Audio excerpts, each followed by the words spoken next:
అంటే ఇప్పుడు చంద్రబాబు నాయుడు గారు వచ్చిన తర్వాతనే ధర లేదంటారా అంటే ఇంతకు ముందు నుంచే లేదంటారా జగన్ ఉన్నప్పటి నుంచే? ఈ సంవత్సరమే రైతు రేటు లేకుండా పోయింది. ఆ, ఇప్పుడే ఆ వరకు అంత ఎంత దిగుబడిగా లేదు.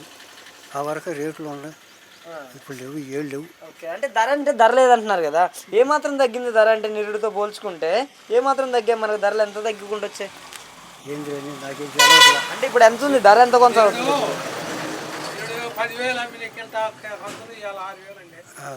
వీళ్ళు 6,000 కొంటున్నారు, 6,000. నీళ్ళు 9, 10 కొన్నారు. అది కందులు అయ్యో, చాలా తేడా పడింది. కాదండి మరి బాబాయ్ గారు, మీరు చూస్తూనే వచ్చారు కదా, ఇప్పుడు పంటకి ఒక పెట్టుబడులు ఎంత అవుతాయి సుమారుగా మీకు తెలిసినంత వరకు? ఒక పంటకు వచ్చేసి పెట్టుబడులు ఎంత అవుతాయి సుమారుగా? అవుజీ లక్ష లెక్క కూడా లేదు. ఎకరానికి లక్షలు? మిరగాయలకే ₹1,00,000 పైనే. లక్ష పైనే. ఆ. అంటే 7 పంట కొంచెం ఎక్కువగా పండిందని చెబుతున్నారు ఏంటి మరి వీళ్ళంతా? పంటలో సవల పంట అనేది ఎక్కువగా పంట కూడా తగ్గింది కూడా. తగ్గింది. రేటు తగ్గింది, పంట తగ్గింది. పంట తగ్గింది, రేటు తగ్గింది. ఓకే.